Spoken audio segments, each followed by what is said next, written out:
Panchayat office খোলা হয় না, তাই সাধারণ মানুষ সঠিকভাবে পরিষেবা পায় না, এমন অভিযোগ তুলেছিলেন তীব্রমথা দলের একাংশ নেতৃত্বরা। এবার এই অভিযোগ খণ্ডন করল ভারতীয় জনতা পার্টি। এই অভিযোগ উঠেছিল ৫৭ নং যুবরাজনগর বিধানসভা কেন্দ্রের জৈথাং এডিসি ভিলেজে।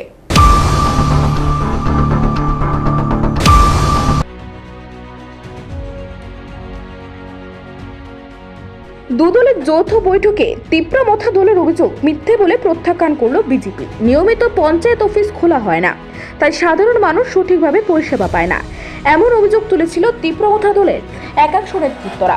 এমনকি দলের নোয়াগাঁও সাব জোনাল এর চেয়ারম্যানও একই অভিযোগ তুললেন। এই অভিযোগে গত ২০ সেপ্টেম্বর ভুল তথ্য দিয়ে একটি সংবাদ পরিবেশন করানো হয়েছিল।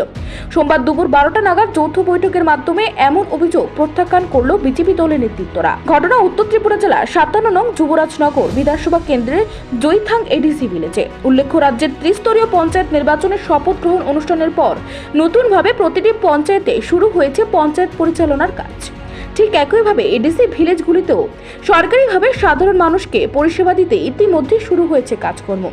এমতো অবস্থায় বিজেপির শরিক দল তীব্রমথা নোয়াগাং সাব জোনালের চেয়ারম্যান লালা হালাম সহ ২-১ জনের প্ররোচনায় পরে সংবাদ মাধ্যমের মধ্যে দিয়ে অভিযোগ তুলেছেন পঞ্চায়েত সচিব মন্তোষ রায়ের বিরুদ্ধে। পঞ্চায়েত সচিব নাকি সময় মতো অফিসে আসেন না এবং প্রায় জৈথাং এডিসি ভিলেজ বন্ধ থাকে, তাতে করে সাধারণ মানুষ ভোগান্তির শিকার হচ্ছেন। আদতে তাকে উক্তাখালী জৈথাং ভিলেজ এবং ৫৭ নং যুব রাজনগর বিধানসভা কেন্দ্রের ৪ নং বুথে বিএলএ হিসেবে নিযুক্ত করা হয়েছে। তাই পঞ্চায়েত সচিবের উপর বাড়তি চাপ থাকা তিনি মাঝে মধ্যে সময় মতো অফিসে না আসতে পারলেও জৈথাং এডিসি ভিলেজ নিয়মিত খোলা থাকে। আর জিআরএস প্রভাত চন্দ্র রোজ দিন অফিস খুলেন বলে দাবি করেন সমাজসেবী Gita Halam, Jubarajnagar block vice chairman Samarendranath সহ অন্যান্যরা। মূলত এই বিষয় নিয়ে বিজেপি ও তীব্রমথা দলের নেতৃত্ব ও কর্মী সমর্থকদের নিয়ে এক যৌথ বৈঠক অনুষ্ঠিত হয় জৈথাং এডিসি ভিলেজে। এদিনকার বৈঠকে সিদ্ধান্ত নেওয়া হয় যে বিজেপি এবং তীব্রমথা যেহেতু শরিক দল, তাই একে অন্যকে এইভাবে মিথ্যা দোষারোপ ও অভিযোগ না করে সবাই মিলে সাধারণ মানুষের হয়ে কাজ করে যাবে এবং সরকারি সব ধরনের সুযোগ সুবিধা এডিসি ভিলেজ এলাকার মানুষ আগে যেভাবে পেয়েছেন এখনো সেভাবেই পাবেন। এর জন্য এদিনকার বৈঠকের মধ্য দিয়ে সকলের সহযোগিতা এবং আন্তরিকতা কামনা করেন যুবরাজনগর ব্লকের ভাইস চেয়ারম্যান সমরেন্দ্রনাথ।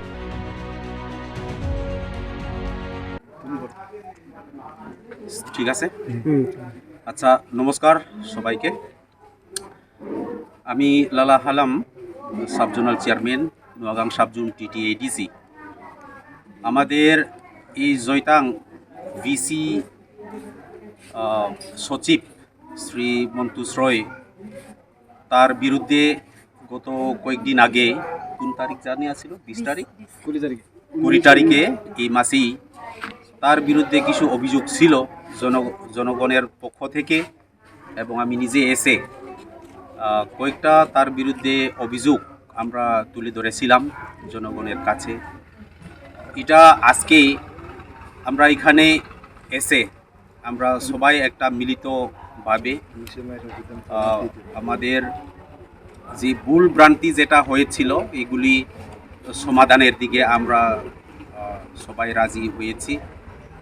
এটা এখানে রিজলভ হয়ে গেছে, যেটা সে কিছু যে ভুল ভ্রান্তি হয়ে গেছিল এগুলি বোঝাপড়ার মাধ্যমে এটা সংশোধন আমরা করেছি এবং আমরাও রাজি হয়েছি। এখানে এই কয়েক বছর ধরে যে কাজকর্মের যে কিছু ক্ষেত্রে ডিসক্রিমিনেশন, পক্ষপাতী, এগুলি আমরা নলেজে আসছিল, এগুলি বোঝাপড়া করেই আমরা একটা সমাধানের মধ্যে আমরা এসেছি। আমার সঙ্গে যুবরাজনগর আরডি ব্লকের ভাইস চেয়ারম্যান সমরেন্দ্রনাথ, আমার দাদা উনি, এবং আমাদের বাগবাসা মণ্ডল ভাইস প্রেসিডেন্ট আমার কাকু উনি আছেন, এবং আমাদের এই তীব্রমথার একজন লিডার্স এবং বিগত বিধানসভার কন্টেস্টিং ক্যান্ডিডেট 58 পানিসাগরের, উনি আমার সঙ্গে উপস্থিত আছেন। আমাদের অত্র এলাকার একজন সমাজসেবী গয়া রানী উপস্থিত আছেন, এবং আরও অনেকজন এখানে আছেন। সো এখানে আমরা একত্রিতভাবে আলোচনা করার পরে আমরা এটা রিজলভ করতে পারছি যে এখন থেকে আগামী দিনে বিভিন্ন ধরনের যে ডেভেলপমেন্টাল কাজের যেটা হবে আমাদের এই ভিসিতে বা এই পঞ্চায়েতে, তো এটি বিজেপি এবং তীব্রমথা যৌথভাবে একসঙ্গে ওনারা এই আমাদের পঞ্চায়েত সেক্রেটারিকে অ্যাসিস্ট করবেন, যাতে আগামী দিনে কোনো ধরনের বাধা বিঘ্নতা না থাকে। তো এবং বিশেষ আমাদের এই যে অভিযোগ ছিল, ইদানিংকালে এই chief minister rubber mission scheme থেকে আমরা যে 7জন বেনিফিশিয়ারিরা ছিল, ওনাদের এই জিপিডিপিতে এনরোলমেন্ট বিষয় নিয়ে স্যার কিছু কথা মিসআন্ডারস্ট্যান্ডিং ছিল, এগুলি আমরা রিজলভ করেছি। আমরা ওই রাজি হয়েছি যে ওনারা কাজে বা প্রজেক্টে কোনো বাধা বিঘ্নতা থাকবে না, এটা স্মুথভাবে কাজ চলবে যেভাবে অন্যান্য বছরে চলে। এর বাদেও এখানকার জনগণ যে কোনো বিজেপি, তীব্রমথা বা অন্যান্য দল নাই, এটা এক ইউনিটি বা একটা ঠান্সা হিসাবে আমরা কাজ করে যাব। এবং বিজেপি থেকে হোক, তীব্রমথা থেকে হোক, ডেভেলপমেন্ট কাজের জন্য আমরা কোনো সময় এই হস্তক্ষেপ বা আমাদের বিরোধিতা থাকবে না। আমরা সবাই একত্রিত হয়ে আমরা সহযোগিতা করব, যাতে সুন্দরভাবে আগামী দিনে ডেভেলপমেন্ট কাজ করা হতে পারে। তার জন্য আমরা একটা এই সমাধানের মধ্যে আমরা এসেছি।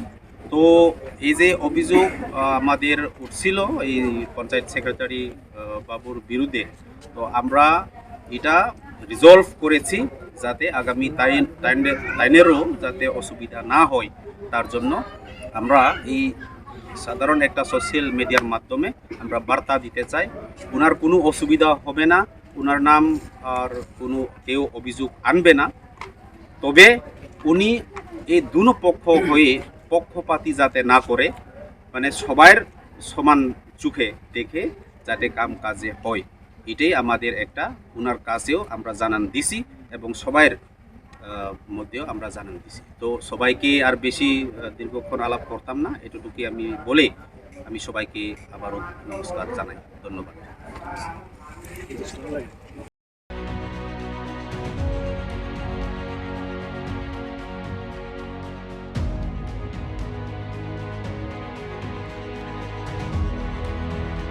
নিজস্ব প্রতিনিধি রিপোর্ট, এশিয়ান টাইম।